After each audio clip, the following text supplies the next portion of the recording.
ఆయన తట్టే చూచే కన్నులు అంటమ్మా. అక్కడ ఉన్న ఆ తర్వాత వచనాలు ఉన్న మాటలు అవి. ఆయన తట్టు చూచే కన్నులు. ఆయన అంటే మన కన్నులు ఎప్పుడూ ఆయననే చూస్తూ ఉండాలి. ఆయన్ని అనకూడదు కానీ చెడ్డగా ఎగ్జాంపుల్ చెప్తున్నా. టీవీ చూస్తూ ఉంటారు, అవునా? టీవీ చూసేది ఎందుకమ్మా? స్టిల్ బొమ్మ వస్తే చూస్తామా? ఎంతసేపు చూస్తాం? స్టిల్ బొమ్మ అంటేమా మనిషి అంటే కదలకుండా అదే ఫోటో వస్తూ ఉంటే చూస్తూ ఉంటామా? ఏం చేయాలమ్మా? మీరు ఆలోచన ఏం చేస్తారు? ఏం లేదు. అందరం చూసేవాళ్ళం చెప్తున్నాము. నీ దాంట్లో చూడ నేను దీంట్లో చూస్తున్నాను, నాకు కనబడుతుంది. నేను చెప్తున్నది ఏంటంటే పెద్ద ఏదో తప్పు చేసినట్టు మిమ్మల్ని ఏదో పొడుస్తున్నట్టుగా సాధారణ ఆన్సర్ చెప్తున్నా ఏంటమ్మా. అది స్టిల్ ఫోటోని చూడంగా మనం అది బొమ్మ కదలట్లేదు. బొమ్మ కదలకపోతే ఎట్లుంటుంది? కళ్ళు చూస్తున్నాయి. అమ్మ ఏం కావాలమ్మా? అసలు అది కదులుతుంది కానీ మాట వినబడట్లే. అది ఎట్లుంటుంది? మాట వినబడుతుంది, కదలట్లేదు.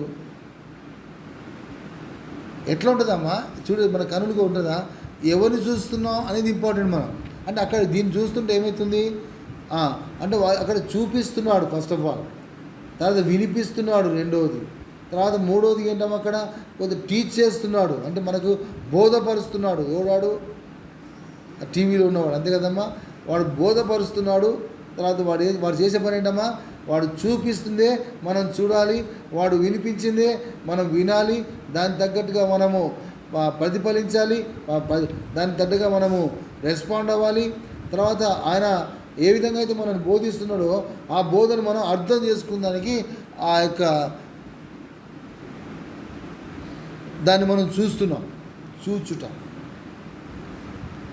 ఈరోజు దేవుని నామటి జ్ఞాపకం చేస్తున్నాను. చూచుట అంటే జస్ట్ చూడటం కాదు కదా. చూచుట అంటే ఓన్లీ చూడటం కాదు. చూడటం అంటే మనం ఏం చేస్తున్నాం? మన సమయం కేటాయించి చూచుకుంటూ, అంతే కదా. చూచుట అంటే వినటము, చూచుట అంటే గ్రహించటము, చూచుట అంటే బోధింపబడటము. ఇవన్నీ కూడా దేంట్లో ఉన్నాయి? ఒక చూచుటం. ఈరోజు ప్రభువుని చూస్తున్నాము. మన కనులు ఎలా చూస్తున్నాయి? ఏం చూస్తున్నాయి? ప్రభువా అని ఆయన ఏదో సన్నిధిని చూడటం కాదమ్మా. అయ్యా నీవు ఏంటమ్మా ఆయన ప్రభాదర్శనం చెప్పలేస్తారా? ప్రభాదర్శనం ఏంటమ్మా? దేవుని పైనుంచి పాదాలు దిగుచున్న వస్త్రము, రోమునకు తంగారు, తల వెంట్రుకలు తెల్లని, కంఠస్వరము విస్తారమైన, నేత్రములు అగ్నిజ్వాలం, పాదములు అగ్నిలో పుట్టమేరు, అపరంజీవని ప్రగా. చూస్తున్నాం అంటే సరిపోయిందా?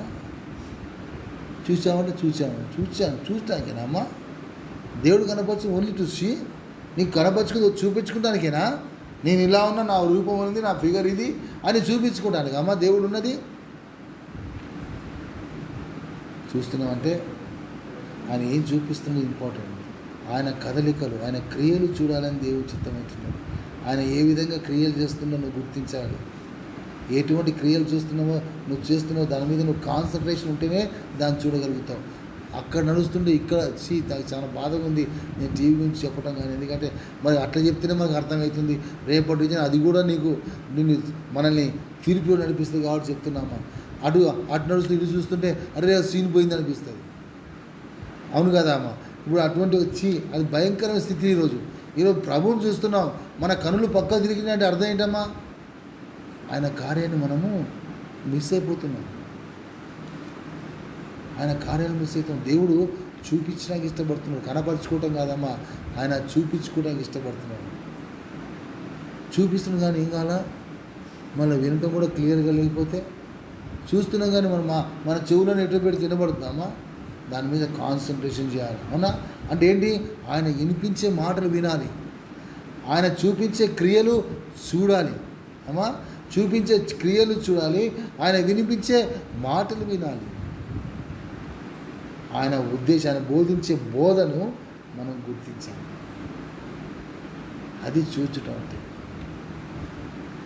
అలా వచ్చి ఎప్పుడైతే నువ్వు ప్రార్థన చేస్తావో, అలా వచ్చి ఎప్పుడు దేవుడి సన్నిధిలో నువ్వు భయపడతావో అప్పుడు అది ఆయన దృష్టికి మిగుల విలువైనది, అంగీకారమైనది.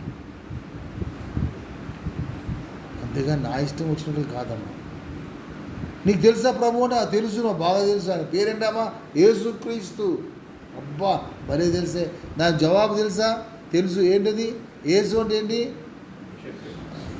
శక్తిమంతుడా. రక్షకుడు. క్రీస్తు అంటే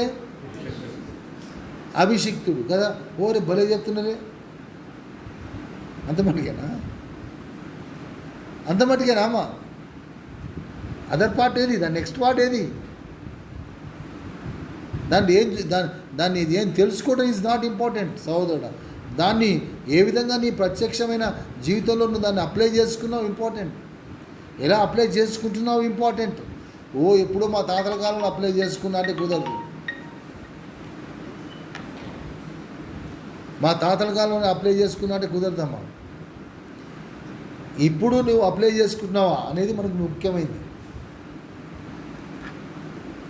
అది మనం జ్ఞాపకం చేసుకోకుండా సహోదరుడు మన ఇష్టం వచ్చినట్టుగా ప్రవర్తిస్తే రేపటి దినాన ఇక్కడ నువ్వు అంగీకరించబడకపోతే అక్కడ నువ్వు అంగీకరించబడవు.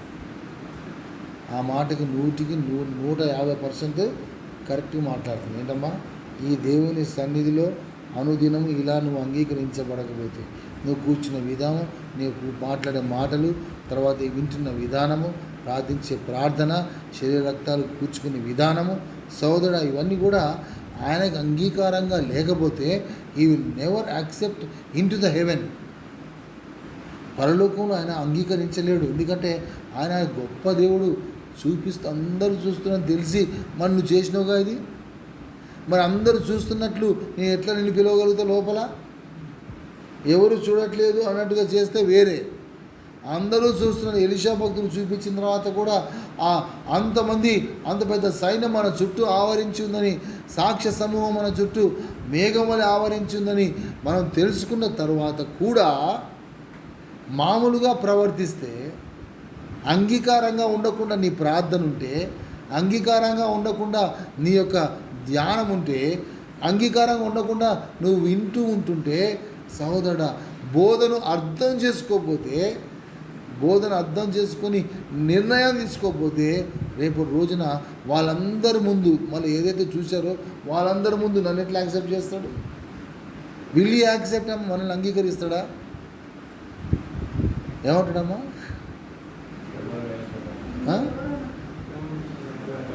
అక్రమము చేయవాళ్ళారా మీరెవరో నాకు తెలియదు.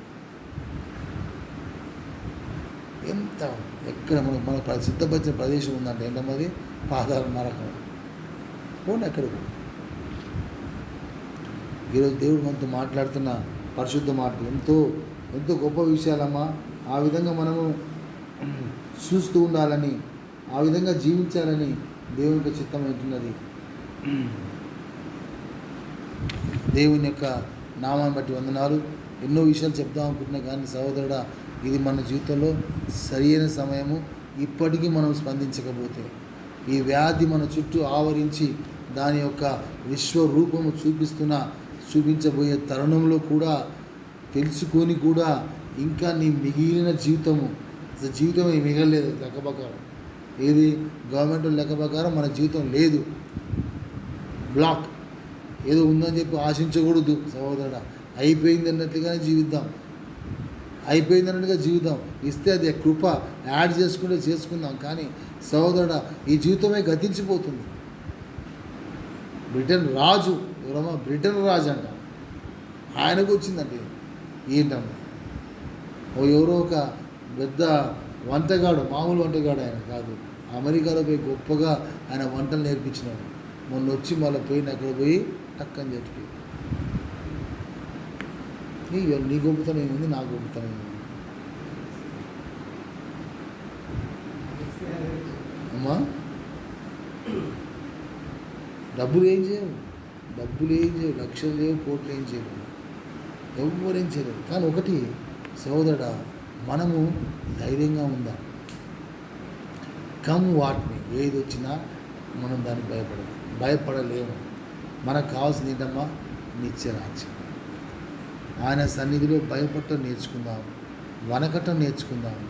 సోదరుడా, అంత గొప్పగా ఎప్పుడైతే ప్రభు సన్నిధిలో కనబడతామో అప్పుడే మన దేవుడు మన మధ్యలో ఆయన ఎంతో గొప్పవాడిగా, ఉన్నతులుగా ఆయన కనపరుచుకుంటాడు.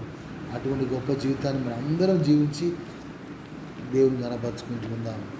హల్లెలూయా.